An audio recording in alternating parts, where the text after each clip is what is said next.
Bien, c'est parti. Alors, dans cette vidéo, nous allons parler de la librairie Pi carré. Alors, c'est pas Pi au carré, hein, on est bien d'accord là-dessus. Il s'agit de la version Python de la librairie carré. Alors, qu'est-ce que c'est carré? Carré est une sorte de meta-package. Un package de packages, si vous voulez. Bon, une fois que c'est dit ça, très bien, mais il faut comprendre l'idée qu'il y a derrière. L'idée est la suivante, c'est que l'objectif de Carré est d'intégrer dans un ensemble cohérent toute une série de méthodes machine learning. Ces méthodes de machine learning, il ne les programme pas lui-même en réalité, il s'appuie sur toute une série d'autres packages, voilà, ces méthodes programmées dans différents autres packages, il les importe, voilà, et il le met dans un canevas simplifié. L'idée, c'est ça, c'est de nous permettre de mener un projet de machine learning en écrivant le moins de code possible. Voilà, c'est ça l'idée. Bon, pourquoi pas, pourquoi pas. Alors, j'avais déjà fait un tutoriel là-dessus il y a quelques années, il y a 3 ans maintenant, en avril 2018, là, voilà, 3 ans et demi, où j'avais étudié la librairie carré pour R cette fois-ci. Voilà, donc on avait les mêmes idées, hein, voilà, le package est là, le tutoriel il est là en 2018, et j'avais montré les différentes fonctionnalités qui étaient proposées par cet outil-là. Voilà, donc j'avais vu une série d'éléments, voilà. Et quand on regarde un peu le tutoriel, on se rend bien compte que l'intérêt de Carré dans la pratique du machine learning, c'est qu'il prend en charge toute une série de manipulations standards, comme l'imputation des données manquantes, comme la sélection de variables, comme la comparaison de modèles, comme la sélection des modèles les plus optimisés, les plus performants par rapport à notre jeu de données, et ainsi de suite. Voilà, très bien. Donc ça, c'est pas mal. Ça, c'est pas mal parce que finalement, ces manipulations-là, on les fait souvent et c'est assez répétitif. Donc, que ce soit pris en charge par un outil, c'est pas plus mal, c'est pas plus mal. Sauf que c'est bien qu'ils prennent en charge beaucoup de choses, mais d'un autre côté, il y a aussi le défaut inhérent à cette idée-là, c'est que du coup, il masque plein de choses. Et ça, c'est toujours un peu discutable. Moi, je ne veux pas que mes étudiants manipulent les outils sans comprendre ce qu'il y a derrière. C'est juste pas possible. C'est juste pas possible. Voilà.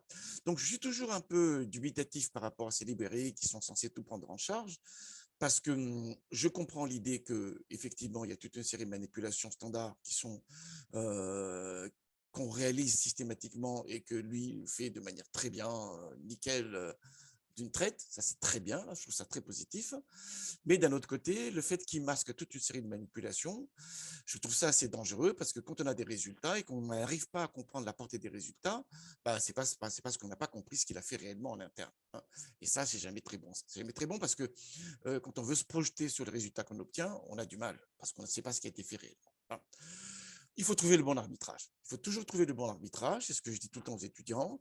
C'est à nous, tout simplement. L'outil n'est qu'un outil. C'est jamais la faute du logiciel. Je sais que ça énerve beaucoup les étudiants quand je dis ça, mais je le répète encore une fois, c'est jamais la faute du logiciel. C'est à nous de savoir exactement ce qui fait le logiciel en lisant la documentation déjà et en faisant des expérimentations nous-mêmes pour vérifier la teneur des calculs qui sont réalisés par l'outil. Voilà. Bien, bien, bien. Alors, du coup, mon idée ici, c'est de faire une vidéo en montrant ce qui se passe avec Carré pour Python cette fois-ci, avec Picaré. C'est ça l'idée. Alors, bien sûr, il ne s'agit pas de faire une vidéo où je montrerai, tiens, on peut faire ci, tiens, on peut faire ça. Ah bah ça aussi c'est bien, ça aussi c'est pas bien, ça c'est une perte de temps, ça. Vous êtes tout à fait capable de faire ça, surtout que en réalité, il y a déjà des tutoriels sur Internet. Vous avez bien vu, la documentation en ligne est là. Vous avez vu la documentation de Picaré, elle est là. Donc moi, je l'ai lu quand même pas mal avant de faire la vidéo. Vraiment beaucoup de temps d'ailleurs. Voilà, pour la classification, pour le classement, la classification supervisée, pour la régression, pour le clustering, pour la détection d'anomalies, ainsi de suite. Bon. Aujourd'hui, on va se placer sur la partie classement, la classification supervisée. Voilà. Alors, pour donner un tour concret à ma vidéo, justement, on va essayer de voir ensemble un schéma standard que certains de mes étudiants auront à faire pour l'évaluation de la matière. Voilà. Sont concernés les étudiants que je vois généralement le vendredi soir et les étudiants que je vois généralement le lundi matin, au premier semestre. Voilà, voilà. Alors, j'ai déjà fait des vidéos là-dessus, parce que c'est une évaluation que je fais tous les ans, donc elle est assez répétitive, donc je sais très bien ce qui se passe. Moi, je sais très bien ce qui se passe, mais comme les étudiants, ils changent tous les ans, ils ne savent pas, donc c'est pour ça que c'est important qu'ils voient un peu les choses. Qu'est-ce qui se passe?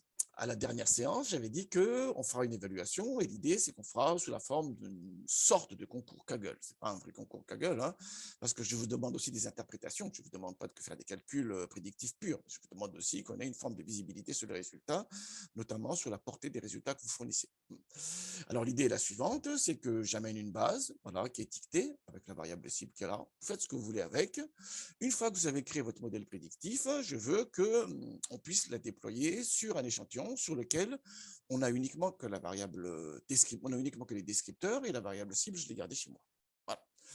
Donc, l'idée pour vous, c'est de créer le modèle le plus performant possible, de l'évaluer pour mesurer ses performances, pour pouvoir projeter ses performances dans la population. Une fois que vous avez fait ça, voilà, ce modèle-là, il y a deux choix possibles. Alors, selon les formations, il y aura deux choix possibles. Soit je vous fournis directement cette base non étiquetée et votre modèle que vous avez développé, vous allez l'appliquer dessus pour me créer la colonne prédiction. Voilà, ça c'est une des formations qui fera ça. Et sur l'autre formation, je vais demander quelque chose d'un peu différent, c'est que vous développez vos modèles prédictifs et là, vous sauvegardez un modèle prédictif et vous me fournissez un programme que je dois pouvoir appliquer sur une base non étiquetée. Donc, on est bien, c'est un autre schéma. On est bien sur le déploiement sur une base non étiquetée, c'est la même idée initialement, hein, c'est bien tout le temps la même idée, mais dans un premier cas, je fournis la base non étiquetée et vous appliquez directement votre modèle dessus, vous fournissez la prédiction, et dans le deuxième cas, vous fournissez un programme que je peux appliquer sur une base non étiquetée dans le but de produire une prédiction. La finalité est la même, mais la trame n'est pas la même. On est bien d'accord là-dessus. La finalité est la même. Au final, c'est qu'on veut avoir la prédiction. Cette prédiction-là, j'en fais quoi? Je vais la comparer avec la vraie colonne de Y que j'ai gardée chez moi pour corriger. Tout simplement ça. Donc ça, cette vidéo-là, je l'ai fait l'année dernière, hein, parce que l'année dernière, j'avais fait la même évaluation. Donc, je la répète cette année. Voilà. Et il y a aussi d'autres vidéos qui peuvent vous aider dans cette perspective-là. Voilà, voilà. Alors, il y a cette vidéo-là où j'explique l'idée de créer un programme de déploiement. Qu'est-ce qu'il peut y avoir derrière un programme de déploiement? Et je montre comment on peut le faire sous R, comment on peut faire sous Python et comment on peut faire sous Nine. Alors, nous, cette année, on travaille que sous Python. Donc, ce sera sous Python que vous aurez à le faire. Mais bon, la trame est la même tout le temps. La trame ne change pas. Voilà, l'expression est différente selon les outils, tout simplement. Et vous, cette année, je vous demanderai de faire ça sous Python. Peut-être que l'année prochaine, je demanderai autrement. Hein. Peut-être que je vais demander de le faire en PMML ou en R, je ne sais pas. Cette année, en tout cas, vous aurez à le faire en Python. Donc, cette vidéo-là peut vous aider. Il y a aussi une dernière vidéo qui pourrait vous aider, c'est l'idée d'une pipeline. Parce que bien sûr, quand vous faites un modèle prédictif, il n'y a pas que le modèle sec. Il y a toute une série de manipulations que vous faites en amont. Typiquement, c'est la partie d'étape, préparation des données. Cette partie préparation de données-là est très importante et il faut que vous intégrez ça dans un tout cohérent. La préparation de données avec ensuite le classifieur que vous appliquez sur les données préparées. La préparation de données, ça peut intégrer un traitement de données manquantes, par exemple, je ne sais pas, ou bien, je ne sais pas, toute une série de choses qu'il faut prendre en compte. Et tous ces éléments-là, il faut le mettre dans un pipeline. La notion de pipeline est très importante. J'explique la notion de pipeline ici. Dans cet exemple-ci, ce que j'ai mis en data préparation, c'est la sélection de variables et la standardisation des variables. Voilà. Avant la construction du classifieur lui-même. Donc, ces trois vidéos-là, à mon avis, ça devrait vous aider. Plus cette vidéo aussi, bien sûr, mais dans cette vidéo-ci, je vais utiliser Picaré. Et dans le travail que je vous demanderai à faire, non, vous travaillez sur Scikit-learn. En tout cas, pour les étudiants concernés, pour ceux qui n'ont pas cours avec moi, mais qui vont pouvoir s'appuyer sur cette vidéo-ci, bien sûr, vous faites ce que vous voulez. Voilà. Dans tous les cas, pour mes étudiants qui auront l'évaluation à faire avec moi, vous travaillez sous Python, ça c'est obligatoire, et deux, vous utilisez Scikit-learn, et exclusivement Scikit-learn, en tout cas pour la partie machine learning. On est bien d'accord là-dessus. Après, les autres librairies, vous pouvez utiliser Panda, NumPy, ainsi de suite. Voilà, ce préambule était long, mais c'est important. Donc, l'objectif de la vidéo, c'est de montrer le fonctionnement de Picaré pour que ça puisse servir à tout le monde, mes étudiants ou pas mes étudiants, mais qui sont intéressés par le machine learning, ça vous profitera. Voilà. Et la deuxième partie, bien sûr, c'est que pour que ça soit concret ce que je présente là, je vais le placer dans un contexte qui correspond à mes schémas d'évaluation quand j'essaie de voir si les étudiants ont bien compris le cours et qu'ils sont capables de mettre en œuvre un projet de machine learning sur un jeu de données. Voilà, c'est ça l'idée. Alors, la base que je vais utiliser, c'est la sempiternelle. J'utilise tout le temps parce qu'elle est très bien, cette base-là. C'est la spam base, hein. Donc, l'idée, c'est qu'on a des emails et on veut classer ces emails-là en spam, pas spam. La variable cible, c'est pas spam ou pas spam. Et pour prédire cette variable cible-là, donc, la modalité positive, c'est spam égale yes. On veut détecter les messages frauduleux. Et pour prédire ces emails-là, enfin, pour prédire la catégorie des emails, on utilise les caractéristiques des messages, qui sont la longueur des chaînes de caractères qui seraient tous en majuscules, la fréquence de certains termes, des mots ou bien des caractères. Quand il y a rempli de dollars dans un email, c'est qu'on essaie de vous faire des choses, je sais pas, ainsi de suite. Voilà. Alors, du coup, la base, je l'ai préparée pour que ça s'ouvre bien. Alors, regardez bien. Qu'est-ce qui se passe? Dans les schémas d'évaluation que je fais, hein, la dernière séance qui sera évaluée, ce que je vous fournis déjà, c'est la base étiquetée. Sur la base étiquetée, voilà, vous avez les données étiquetées. Donc là, vous avez les descripteurs qui sont là, voilà, et la variable cible qui est là. Bien d'accord là-dessus. Donc, il n'y a pas de secret. Voilà, la variable cible qui est là, et on a les observations. La variable cible est là, yes, no, ainsi de suite, avec une modalité, ainsi de suite. Voilà. Ça, c'est ce que je fournis. Très bien. Ensuite, dans une des formations, je vous fournis une deuxième base. Dans cette deuxième base-là, qu'est-ce qu'il y a?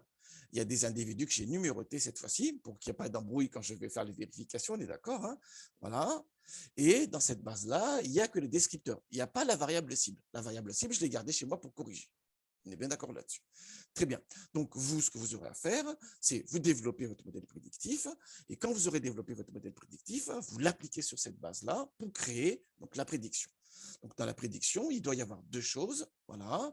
Les identifiants, pour qu'on se repère bien, parce qu'on ne sait jamais ce que vous allez faire. Donc, moi, je vais être sûr qu'on a bien que les individus sont dans le bon ordre. Et ensuite, la classe prédite. Et parfois même, je vous demanderai de fournir le score. Bon, voilà. Très bien. Ça, c'est la première partie. C'est une des formations. Sur la deuxième formation, je vous demande de me fournir un programme cette fois-ci. Un programme que je peux appliquer sur ce type de base-là.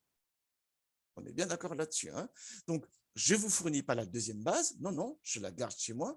Cette seconde base-là, je la garde par devers moi. On est bien d'accord là-dessus. Et ce que je veux, c'est que vous me fournissiez un programme que je peux appliquer sur cette deuxième base-là. Ce qu'il doit faire, c'est prendre en entrée cette base-là, faire les prédictions sur cette base-là, voilà, donc vérifier bien les colonnes, que ça matche bien, qu'il n'y a pas de problème, ainsi de suite. Et vous devez me fournir les numéros d'individus, les identifiants d'individus et la colonne prédiction. Ce que doit faire le programme, c'est ça. Vous fournissez un programme qui prend en entrée une base non étiquetée et qui produit un fichier Excel dans lequel il y a les identifiants et la prédiction. Voilà ce que je veux. On est bien d'accord, hein? La finalité, donc, c'est bien la prédiction, c'est le déploiement du modèle. Voilà. Qu'est-ce qui se passe? Une fois que j'ai les prédictions, soit vous les fournissez directement, soit vous fournissez le programme qui permet de le produire. Une fois que j'ai les prédictions, voilà, j'ai la base étiquetée, j'ai les étiquettes qui sont là. Non, ce n'est pas la bonne que j'ai ouverte là. C'est label pour correction, excusez-moi, c'est celle-là la bonne. Voilà, c'est ça que je garde chez moi et que je vais utiliser pour corriger. Donc, cette base-là, je l'ai gardée, hein, je ne la donne pas, je la garde chez moi, je l'ai bien au chaud. Hein, voilà. Et elle est là. Qu'est-ce que j'ai sous cette base-là? J'ai les identifiants et j'ai les étiquettes, les vraies étiquettes. Donc, vous voyez bien que c'est important l'identifiant, parce que si vous mélangez les lignes et tout ça, là, on est sûr que ça va être faux. On est bien d'accord là-dessus. Donc, moi, je me repère sur l'identifiant, et ensuite, j'ai l'étiquette, les vraies étiquettes de l'échantillon à déployer qui est là, et je vais comparer votre prédiction donc, avec ces vraies étiquettes-là. Voilà. Alors, du coup, qu'est-ce qui se passe? Ce qui se passe, c'est que du coup, je vais faire cette trame entière. Voilà. Je vais faire cette trame entière-là. Et ce que je vais faire, moi, dans cette vidéo aussi, c'est que je vais travailler là-dessus. Donc, la partie, je prends l'échantillon de données, donc l'échantillon qui est étiqueté. Je vais la partitionner avec pi carré.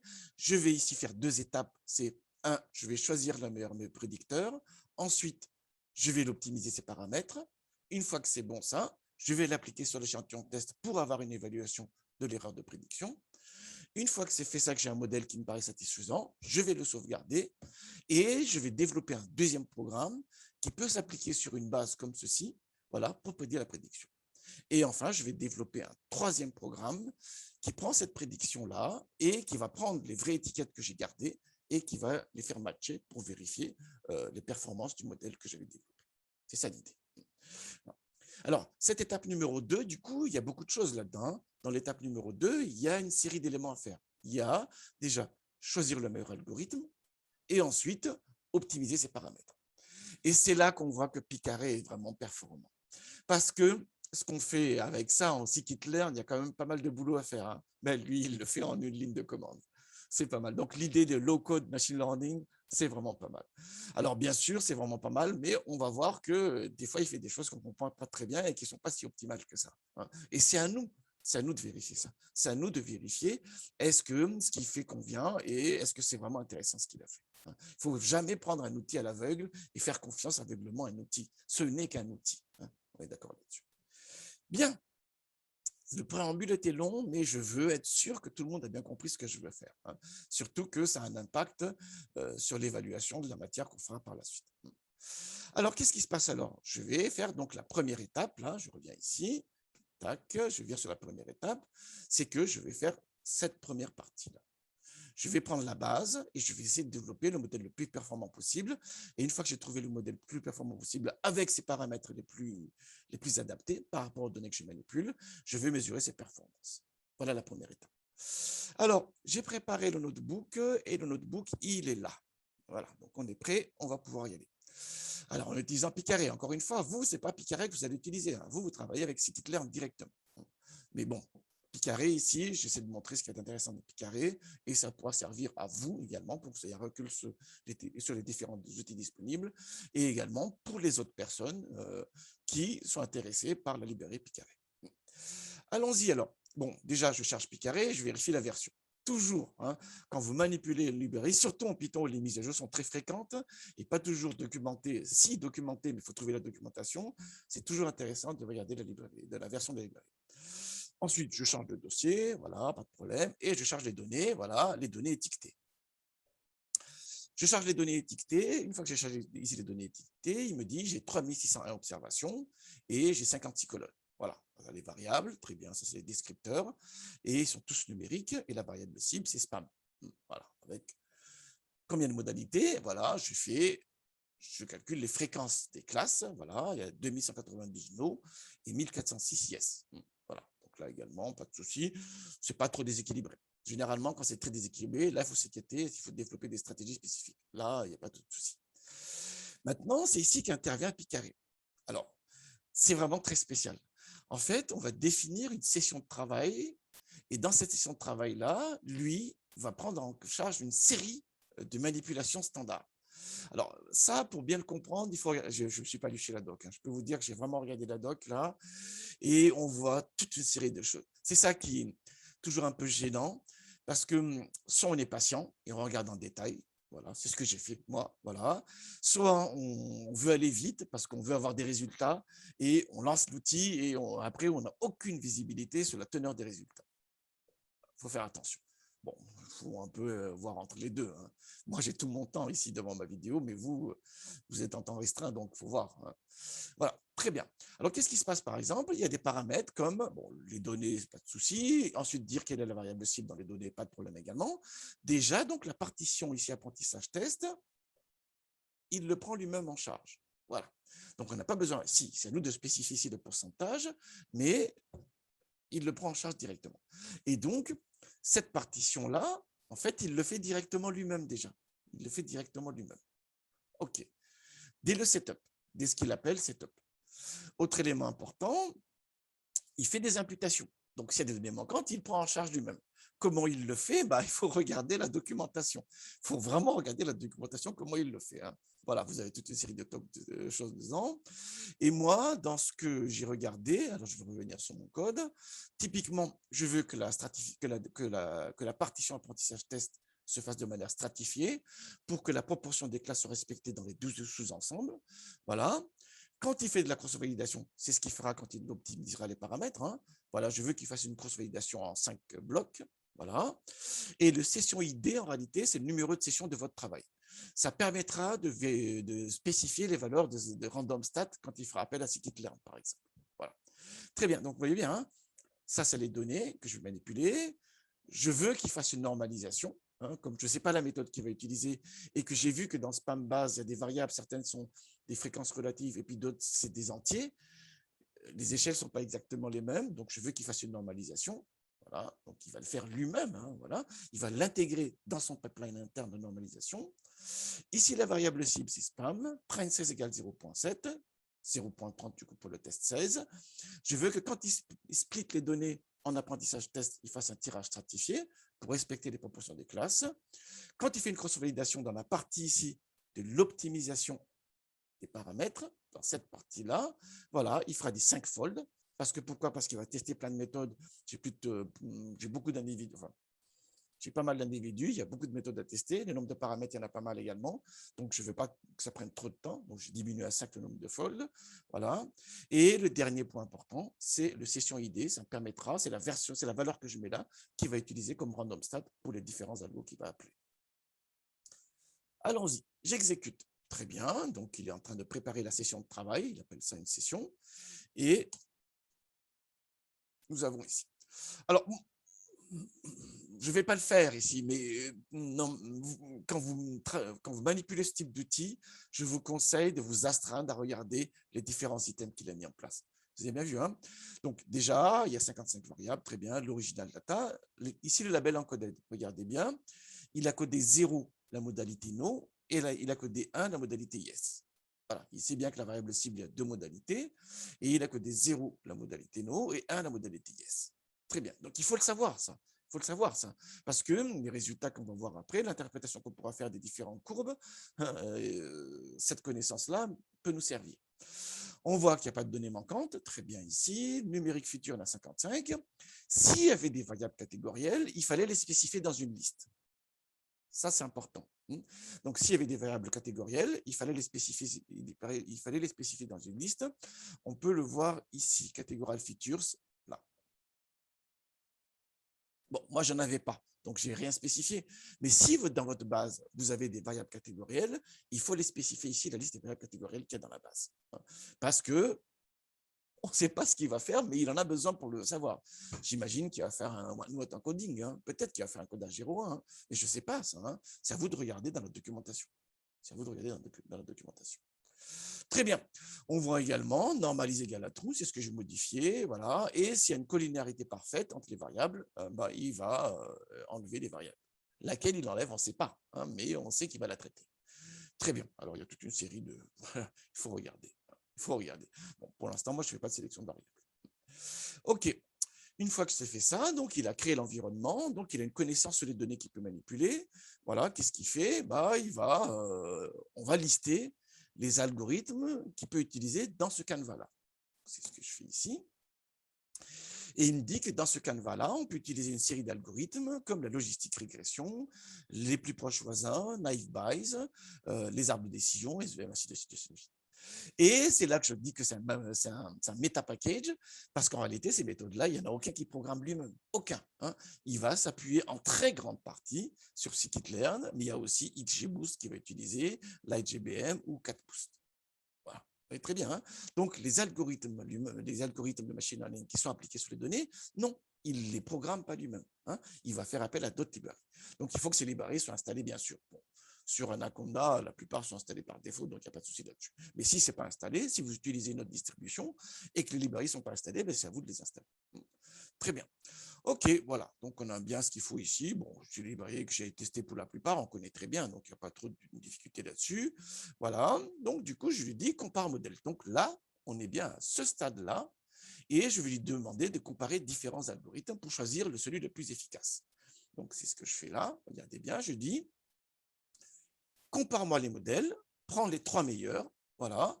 Pour comparer les modèles, tu vas te baser sur l'accuracy, sur le taux de reconnaissance. Hein, ce n'est pas la précision, l'accuracy, on est bien d'accord. C'est le taux de reconnaissance, l'accuracy. Hein, c'est 1 moins taux d'erreur, on est bien d'accord là-dessus.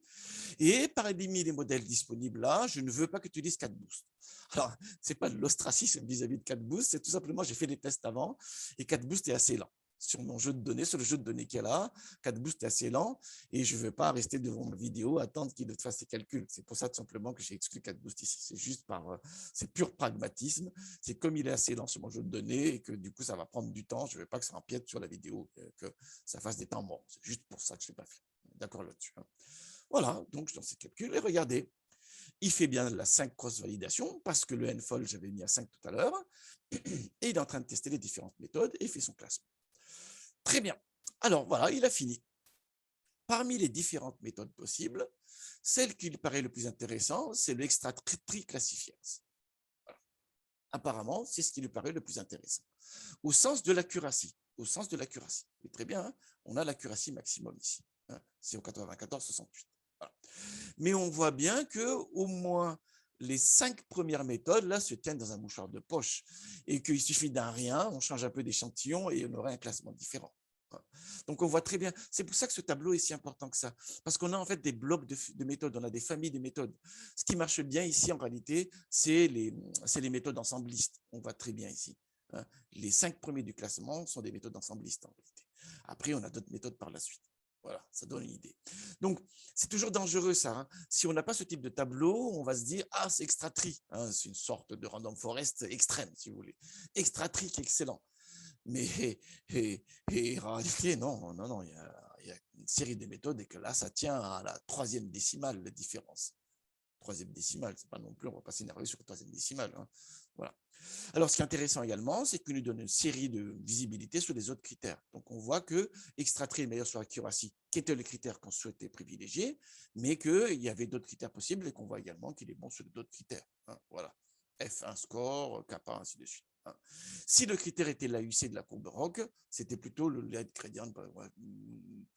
gradient boosting machine qui aurait été bien, mais on voit également que ça tient un chouïa encore une fois, donc on ne va pas s'énerver sur une 3e décimale. On est bien d'accord là-dessus. Voilà. Alors, par acquis de conscience, j'affiche les 3 meilleurs modèles. Paf, voilà. Et on voit bien l'extra-tree avec les paramètres qu'il a utilisés. Ensuite, le gradient boosting XJBG, là, extrême gradient boosting. Tout est extrême dans cette histoire. Hein. Gradient classifieur. Et le 3e, il est là, LGBM classifieur. Voilà les 3 méthodes qu'il a choisies. Bien, ok, pourquoi pas. Alors, du coup, moi, je vais créer un modèle, voilà, en travaillant sous l'extra-tree, parce qu'on m'a dit que c'est le meilleur. Hein. Donc, à ce stade-là, voilà, on a choisi la méthode, c'est l'extra-tree. La deuxième question qui va se poser maintenant, c'est pour l'extra-tree, quels sont les meilleurs paramètres possibles? Et d'accord là-dessus. Hein. Donc, première étape, choix de l'algorithme. Une fois que le choix de l'algorithme est fait, pour cet algorithme-là, quel est le meilleur jeu de paramètres possible? La valeur des paramètres, des hyperparamètres possibles. Allons-y, c'est ce qu'on va faire maintenant. Très bien, donc voilà. Bien sûr, ici, donc, je réapprends le modèle et on a bien la valeur, c'est en 94,108, hein, j'ai fait pour vérification, on a bien cette valeur-là, on est d'accord là-dessus. On a la même nfold, on a le même random stat, si on n'a pas la même valeur là et là, il y a un souci. Et non, tout va bien, ok. Et maintenant, je lui dis tune modèle. Donc là, on est bien dans cette étape-là, c'est ce que je viens de dire tout à l'heure, voilà. Et pour l'extra-tree, on va essayer de trouver les meilleurs jeux de paramètres possibles. C'est ce que je fais ici. Tune modèle, donc j'applique ici tune modèle, et sur mon extra-tree, et j'optimise ici l'accuracy. Je lance le calcul, donc cherche une hyperparamètre en 5-fold, et voilà, il a trouvé le meilleur jeu de paramètres, voilà, et le taux de reconnaissance, l'accuracy est de 0,90. Non optimisé, c'est 0,9468. Optimisé, c'est 0,90. Il ne faut jamais faire confiance aveuglement aux librairies. On est bien d'accord là-dessus. Les librairies ont été programmées par des gens comme vous et moi. Hein. C'est des informaticiens comme vous et moi, férus de data science comme vous et moi, et ils programment comme ils peuvent. Hein. Ils programment comme ils peuvent. Je sais très bien, j'ai suffisamment développé d'outils libres pour savoir moi-même que il y a plein de contraintes et que des fois, voilà. Et là, typiquement, l'optimisation n'a pas marché. Quand j'ai un modèle qui est non optimisé, j'ai 0,9468. Et quand j'optimise, j'ai un taux de reconnaissance de 0,90. Ben non, l'optimisation a échoué ici. Donc, la démarche mécanique qui dit modèle optimisé et on déploie, C'est pas toujours vrai, c'est pas toujours vrai. Hein. C'est à nous de vérifier chaque étape de calcul et de pas lancer aveuglement, puis après, ah, ça marche pas. Mais non, non, non, on doit vérifier chaque étape. C'est très important. Alors, quand même, j'affiche les paramètres. Alors, est-ce que je peux réduire là? Voilà, je vais mettre un plus petit, 2 secondes. Voilà. Ça, ce qu'on a ici au-dessus, c'était les paramètres par défaut. Et là, c'est les paramètres optimisés, mais en fait, foirés en réalité. Hein. Qu'est-ce qui a changé? Il a changé le class weight. Là, il ne prenait pas en compte. Là, il a mis balanced. Très bien, il a équilibré les classes. Ici, au lieu de prendre le Gini, il a pris l'entreprise. Il a limité la profondeur de la bas 4. Il a fait toute une série de manipulations qui se sont avérées rédhibitoires en réalité. Hein. On est bien d'accord là-dessus. Voilà. Mais on voit bien qu'il a fait des manipulations. Là, il n'y a pas de doute là-dessus. Hein. Mais ce n'était pas à bon escient pour le coup. Très bien. Donc, le message est très important. Hein. L'optimisation des modèles, d'accord, voilà, mais c'est à nous de vérifier que ça a bien marché ou pas, si ça a échoué ou pas. Et là, en l'occurrence, dans cet exemple-ci, ça n'a pas marché. Sur cette base, avec les extratries, ça n'a pas marché. Je ne dis pas, hein, je ne dis pas que pi carré, c'est n'importe quoi et que ça ne marche pas. Je n'ai jamais dit ça. On est bien d'accord. Je dis tout simplement, il a tenté et sur cet exemple-ci, ça n'a pas marché. Et c'est à nous d'avoir l'expertise sur les données, sur le fonctionnement de l'algorithme, sur le fonctionnement des librairies. On est bien d'accord là-dessus. Bien. Alors, moi, je continue, hein, voilà. Du coup, qu'est-ce qui se passe? Je vais prendre mon propre modèle. Je vais prendre mon propre modèle, le premier modèle non optimisé. Hein. Je ne vais pas prendre le modèle optimisé. Je ne vais pas me tirer une balle dans le pied. Je vois très bien que ça ne marche pas. On ne va pas utiliser le modèle qui ne marche pas. On est bien d'accord là-dessus. Donc, je prends le premier modèle qui n'a pas été optimisé. Voilà, prédicte. Et en fait, ce qui se passe, c'est que dans le predict model, là, il va faire la prédiction sur l'échantillon test. Donc, si je reviens à mon schéma, là, on est dans cette partie numéro 4 et 5. Hein. Il va faire la prédiction sur l'échantillon test et il va vérifier les performances sur l'échantillon test. Pour l'instant, toute cette partie-là n'était pas mise à contribution. Hein. Il s'est travaillé que sur cette partie-là. Et là, il a fait de la validation croisée pour le choix de l'algorithme et pour la détermination des meilleurs paramètres de l'algorithme, le meilleur algorithme. Voilà. Une fois qu'on a fini cette première partie, la partie haute qui est là, ça y est, maintenant, on va aller sur cette deuxième partie numéro 4 et 5 pour faire la prédiction sur l'échantillon test, les 30% qu'il a mis de côté au départ, lorsqu'on avait fait setup, et mesurer les performances. Donc, c'est ce qu'on fait ici. Donc, je reviens là, je lance. Et il me dit que sur l'échantillon test, les 30% qu'on a mis de côté, le taux de reconnaissance, c'est 94%, 94,5%. Très bien.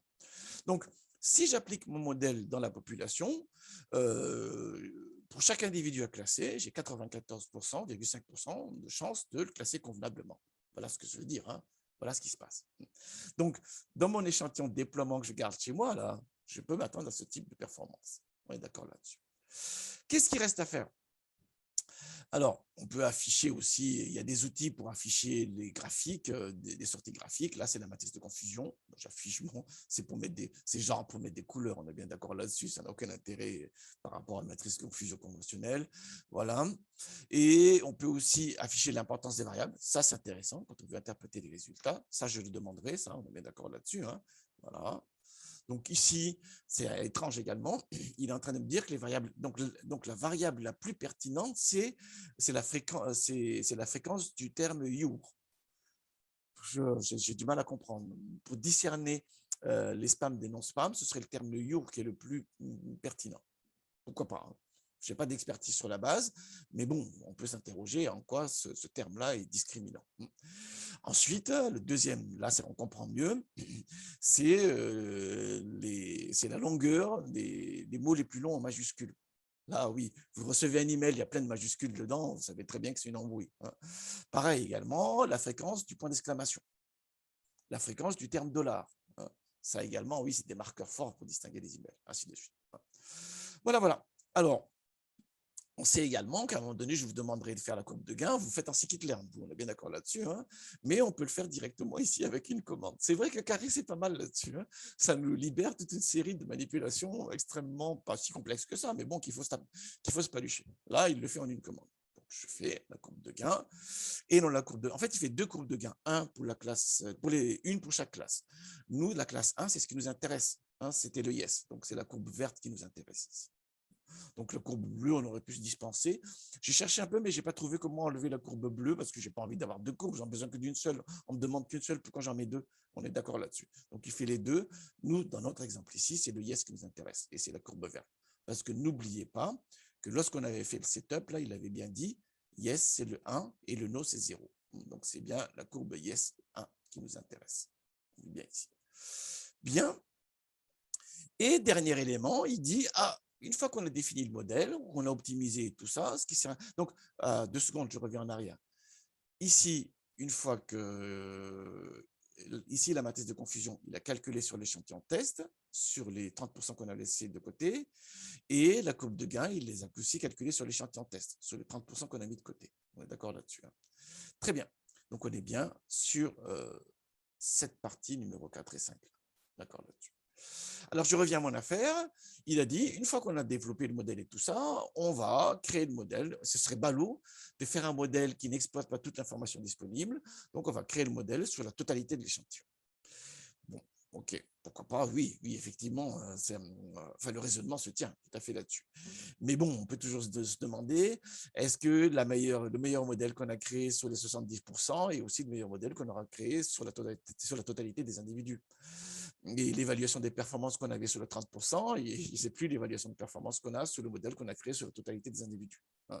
Ça, c'est des reculs qu'on doit avoir, ça.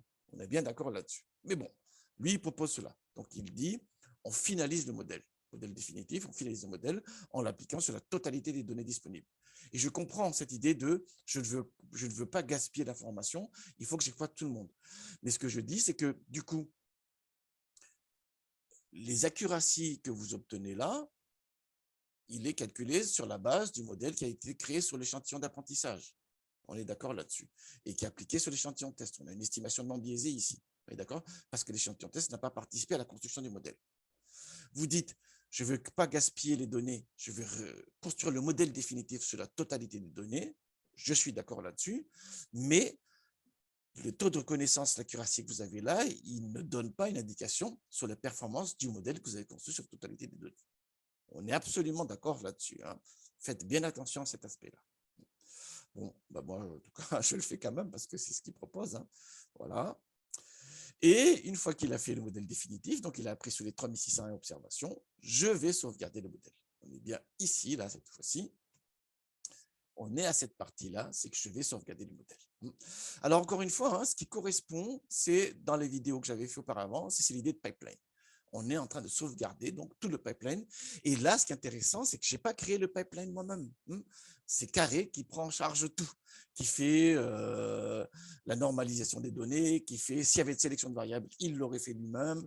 S'il y a des machins, il l'aurait fait lui-même. Il prend tout le pipeline en charge. Voilà, c'est très bien. Et du coup, on ne sait pas très bien ce qu'il a fait. Hein. Mais en tout cas, il prend tout en charge. Donc, quand je fais la sauvegarde, là, ce n'est pas la sauvegarde uniquement de l'extra-tree. Hein. Il fait la sauvegarde du processus complet, y compris donc la standardisation de variables que j'avais demandé. Hein. Rappelez-vous, hein, quand j'avais demandé ici, demander la standardisation des variables, c'est moi qui l'ai demandé. D'accord, hein? Voilà. Donc, quand il va sauvegarder le modèle, là, il sauvegarde tout le processus, le pipeline. Exécuter. Et voilà, bon, ça je n'ai pas besoin, donc je vais supprimer cette cellule-là. Voilà, on a bien exécuté. Il a dit, je suis sauvegardé, et on voit bien qu'il sauvegarde un pipeline. On est bien d'accord là-dessus, avec les différentes étapes. Il y a l'imputation là-dedans, il y avait la sélection si je l'avais demandé, il y a la normalisation parce que je l'ai demandé. S'il y avait des variables catégorielles, il les a recodées en 0, 1 également, ainsi de suite, ainsi de suite. On est d'accord là-dessus. Alors, tout ce que je dis là, en fait, on peut le trouver voilà, sur le site de Carré. Il y a différents tutoriels. Donc là, j'ai repris la trame du monsieur qui est là. Voilà, j'ai repris vraiment la trame pour le coup, mais je l'ai appliqué sur une autre base. Voilà. Pourquoi? Parce que refaire un tutoriel avec les mêmes données, pourquoi pas? Mais bon, l'intérêt, c'est de pouvoir transposer un résultat, une démarche, une description sur d'autres bases pour voir si on a bien compris des choses. Voilà, donc là, c'est une autre base qu'il utilise, mais bon, j'ai utilisé la trame. Il y a aussi un autre tutoriel que je trouve pas mal, donc on l'a, mais vous avez le lien sur le site de Picaré. Il y a aussi un autre tutoriel qui est un peu plus développé cette fois-ci, et qui détaille mieux ce qu'il y a dans les différentes options. Voilà, c'est pas mal, c'est vraiment très bien fait. Je trouve ça très, très intéressant. Donc là également, je vous conseille de regarder. Hein. Donc vous avez l'URL qui est là. Voilà, pareil, mais vous avez le lien sur le site de Picaré et vous avez toute une série d'éléments. Voilà. Avec tout un tas de choses qu'on peut voir dans mon cours de régression logistique par ailleurs. Bien, une fois que c'est fait ça, donc ça y est, cette première partie est faite. OK. Alors regardons maintenant. Moi, maintenant, regardez, J'avais mes 3 bases initiales, pas de souci. Et maintenant, donc, j'ai le modèle sauvegardé. On est bien d'accord là-dessus. Voilà. Donc, pour ceux pour lesquels je demande d'écrire un programme de déploiement, la sauvegarde du modèle fait partie des choses qu'il faudra peut-être envisager. Je dis ça, je dis rien, mais à mon avis, ça paraît important là, de regarder bien comment on sauvegarde un modèle. On est bien d'accord là-dessus. Avec scikit-learn, on est bien d'accord là-dessus également. On est bien d'accord là-dessus. Vous n'utilisez pas Picaré. On travaille bien avec scikit-learn. Pour l'autre formation, non, il n'y a pas besoin de sauvegarder le modèle. Le modèle, là, vous le gardez en mémoire et vous allez charger la base non étiquetée pour faire la prédiction dessus. D'accord là-dessus. Alors justement, quel programme j'attendrai? Donc ça peut servir de modèle pour la formation qui doit fournir ce programme-là. Ça peut tout à fait servir de modèle. Quel est le but de ce programme-là? Le but de ce programme-là, tout simplement, c'est de prendre en entrée la base, voilà, un programme donc, qui serait à peu près par là. On peut le voir dans cette vidéo. Hein, voilà. Voilà. Le but de votre programme, c'est de prendre le modèle sauvegardé, de charger la base test, la base de déploiement, avec les X sans l'étiquette que j'ai gardée chez moi pour corriger. Et attention, il y a une colonne supplémentaire, c'est les identifiants. Voilà. Et d'appliquer le modèle sur les données, ici, de déploiement. Et une fois que vous avez appliqué, de créer la colonne de prédiction que vous allez sauvegarder. Voilà ce que doit faire le deuxième programme. Donc, c'est ce que je vais montrer dans mon exemple ici. Dans mon exemple ici, je vais montrer ce que devrait faire ce programme-là. Avec Picaré, encore une fois. Vous n'utilisez pas Picaré, vous. On est bien d'accord là-dessus. Bien. Enfin, ça, je parle à mes étudiants, là, pour le coup. Hein. Pour les autres personnes qui sont intéressées par les vidéos, vous faites comme vous voulez. Hein. Vous utilisez Picaré, bien sûr, c'est plus simple, on est d'accord. Mais bon. Alors, allons-y. Donc, que fait mon deuxième programme? Ce que fait mon deuxième programme, ce qu'il doit faire, c'est ça. D'accord là-dessus. Hein. Il prend la base, donc le modèle qui a été sauvegardé dans un fichier. Il prend également les données sur lesquelles on doit appliquer ce modèle sauvegardé, le pipeline ici. Et une fois qu'il fait ce matchage-là, tac, tac, tac, paf, il doit prédire, il doit sortir la prédiction qui va sauvegarder dans un fichier. Voyons cela. Donc, j'ai mon deuxième programme qui est là. Je change de dossier toujours. Je charge la base non étiquetée. Bien d'accord là-dessus. Hein. Donc, j'ouvre 2 secondes pour que tout le monde soit bien d'accord. Voilà. Qu'est-ce qu'on a? On a l'identifiant de ligne. Voilà. Et on n'a que les X. On n'a pas le Y là. Il n'y a pas le Y. On est d'accord là-dessus. Donc, je vais là. Je charge la base. Une fois que la base est chargée, bon, on vérifie. Hein, il y a 1000 observations. Il y a la colonne ID. Très bien. Et on voit bien qu'il n'y a pas la colonne spam, qui est la variable cycle. Très bien. Alors, moi, je vais appliquer le modèle sur ces données-là. Et dans ces données-là, j'ai une colonne en trop qui est la ID. Il ne faut pas que je la prenne en compte. On est absolument d'accord là-dessus. Donc, je vais la supprimer, la colonne ID. Je vais créer une deuxième version de la base sans la colonne ID pour pouvoir appliquer le modèle sur cette base-là. Il faut bien sûr que la conformation de la base soit la même que celle de la base initiale sur laquelle vous allez développer votre modèle. Sinon, les correspondances des lignes et tout ça, ça va partir à l'ouest. Hein. Je suis tout à fait d'accord là-dessus. Allez, hop, voilà. Donc, je vire la colonne. Voilà, et on a bien ces colonnes-là. WF make jusqu'à capital run length. Ensuite, donc maintenant, j'ai préparé la base. Il faut que je charge le modèle prédictif. Voilà. Donc, je vais chercher. J'ai changé de dossier, donc il va chercher. Je n'ai pas besoin de mettre l'extension. Il le met lui-même, en fait. Voilà. Et j'affiche les informations. On voit bien que c'est un pipeline. On voit bien que c'est un pipeline avec les différentes étapes qu'il a montrées tout à l'heure. Très bien. Et donc, une fois que j'ai chargé la base, je fais la prédiction. Donc, je fais le fameux engrenage là. L'engrenage là, c'est ça. Très bien. Et je regarde quel est le type d'objet qu'il a prédit. C'est un data frame. Ah bon, très bien. Donc, regardons ce qu'il y a dans son data frame qu'il a prédit. Et on voit dans la prédiction en fait qu'il a mis les X. Voilà, les X, c'était l'échantillon, les fameux 1000 individus. Et il a rajouté 2 colonnes ici au bout. Le label, c'est la prédiction du modèle sur la base non étiquetée, sur la base de déploiement. Et il a rajouté les scores d'appartenance. Ah, c'est intéressant ça. C'est le score d'appartenance à la classe prédite, on est bien d'accord. Hein. Il ne sait pas qui est positif, qui est négatif ici. Hein. Ce n'est même pas son problème. Tout simplement, c'est le score d'appartenance à la classe prédite qu'il est en train de fournir. Bien, très bien. Bon, moi, qu'est-ce que je vais faire? Je vais récupérer ces 2 colonnes-là. D'accord? Ensuite, je vais récupérer ces 2 colonnes-là. Je vais accoler aussi la colonne ID à côté. Et je vais sauvegarder ça dans un fichier Excel. Allons-y, du coup. Je récupère les 2 colonnes, je rajoute la colonne ID et je regarde qu'est-ce qu'il y a dedans. Paf. Eh bien, on a maintenant, pour les 1000 individus de l'échantillon de déploiement, le label, le score et l'identifiant de ligne. Une fois que c'est fait, ça, je sauvegarde dans le fichier et je mets pas, j'ai déjà mis un ID, donc je ne veux pas qu'il rajoute un numéro de ligne supplémentaire. C'est pour ça que j'ai mis index égal à false ici. Voilà. Je sauvegarde, voilà, et il a fait la sauvegarde, mais tout le temps, j'aurais pas dû faire delete cells. Voilà, voilà, je sauvegarde ça. Qu'est-ce qui se passe maintenant dans mon dossier? Dans mon dossier, voilà, j'ai les prédictions. Et voilà, voilà ce que fournit le programme. Ce que fournit le programme de déploiement que vous devrez écrire. Hein, pour le groupe, pour le premier groupe, encore une fois, vous faites déjà la prédiction en gardant le modèle en mémoire. Mais pour l'autre groupe, vous devez écrire un programme qui fait ce que je viens de faire. Alors, le modèle qui est là, vous pouvez l'utiliser, hein, mais attention, vous travaillez avec scikit-learn, on ne travaille pas avec Picaré, encore une fois. Votre programme, donc, doit s'appliquer sur les données qui auront je vais expliquer ce qu'il y a dans cette base-là, mais bon, c'est ce modèle-là qu'on va utiliser. Voilà, et il doit fournir les labels. Je dirai ce qui se passe par rapport au score, parce que nous, on est dans une... Il y a une classe qui nous intéresse plus que d'autres. Là, il ne sait pas qu'il y a une classe qui nous intéresse plus que d'autres. Et l'identifiant, bien sûr, pour que quand je vais faire le matching, il faut m'assurer que les lignes correspondent. Voilà. Voilà. Une fois que c'est fait ça, donc vous demandez ça, vous demandez votre programme, là, voilà. Qu'est-ce qui se passe? Chez moi, du coup, qu'est-ce qui se passe? Je prends votre programme et je l'applique. Un programme Python que vous me développez, je l'applique sur la base que j'ai gardée et ça fournit les prédictions. Qu'est-ce qu'il me reste à faire après? Il faut vérifier si les prédictions sont bonnes ou pas. Hein. C'est ça l'idée. Hein. Là, vous avez fourni les prédictions. La vraie colonne de Y, je l'ai gardée ici, hein, encore une fois. Hein. C'est ça les vraies colonnes de Y. Bah, votre prédiction, là, votre prédiction, tac, voilà.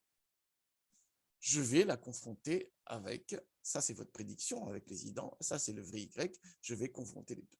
Alors là, on voit rapidement hein, que la première ligne est correcte, la deuxième est correcte, la troisième est correcte, mais je ne le fais pas à la main, on est bien d'accord là-dessus.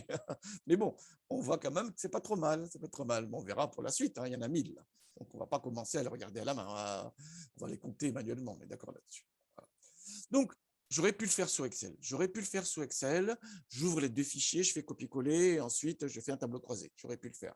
Mais bon, tant qu'à faire, j'ai écrit un petit programme Python, hein, puisqu'on est Python, Python lover, on va utiliser Python, bien d'accord. Donc moi, j'écris ce type de programme généralement. Mais bon, j'ouvre quand même les fichiers parce qu'on ne sait jamais ce qu'il y a dedans. Hein. Vous me rendez parfois des fichiers. Bon, très bien, c'est pour ça que je regarde toujours les fichiers. Hein. Alors, que fait mon programme de correction? Qui fait mon programme? Il prend votre prédiction, il prend les vraies étiquettes et il fait le matching et il regarde les performances. Accuracy, par exemple.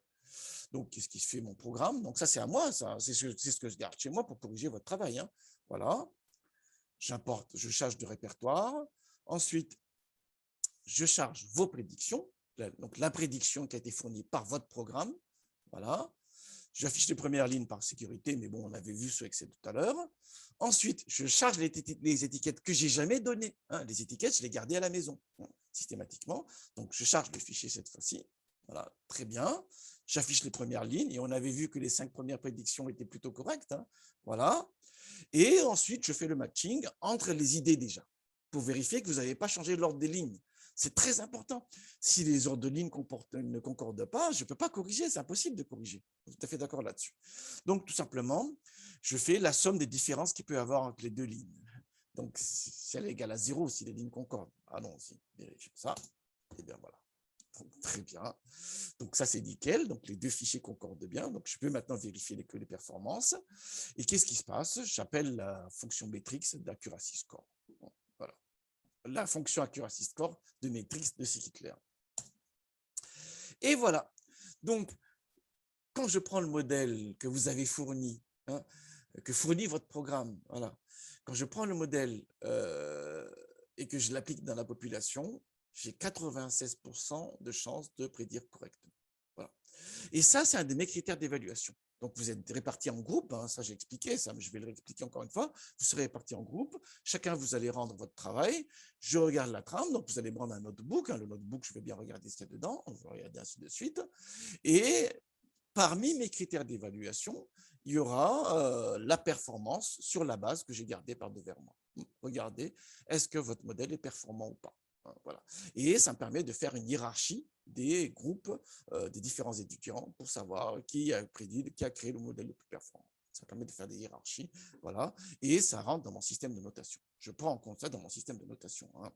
L'objectif en machine learning, c'est de produire, comprendre ce qu'on fait, expliquer, voilà, modéliser, tatati, tatata, mais aussi produire des modèles performants. Ça fait partie du job. Pour certains, c'est le job principal, mais oui et non. Oui, c'est important de le faire, mais il y a aussi plein de choses à côté qui sont très importantes. La compréhension du processus d'affectation, ça fait partie des choses importantes. Alors, bon, genre, pour faire joli, je fais le machin, genre, j'arrive à faire des graphiques avec des couleurs. Voilà la matrice de confusion que j'ai, bon, c'est pas le plus important. Et on peut ensuite avoir une visualisation globale, moi, voilà. Parce que dans certains cas, je peux vous demander de me fournir aussi le F1 score ou des choses comme ça. Mais bon, le plus important, c'est la trame ici. Le plus important, c'est la trame ici. Donc ça, ce programme-là, il est à moi et c'est le programme que j'utilise pour corriger votre travail encore une fois. Vous, ce que vous devez faire, c'est refaire cette trame-là en utilisant scikit-learn, je répète encore une fois, et ensuite de fournir un programme Python qui permet de produire une prédiction sur une base non étiquetée. Voilà, c'est ces deux programmes-là que vous devrez me fournir pour une des formations. Pour la deuxième formation, vous êtes sur ce programme-là et donc la partie qui est là, vous le faites directement aussi dans ce programme-là. Voilà, excellent travail à tous. Je sais que ça va être difficile, mais bon, c'est comme ça qu'on apprend, il n'y a pas de souci là-dessus. Allez, excellent travail à tous.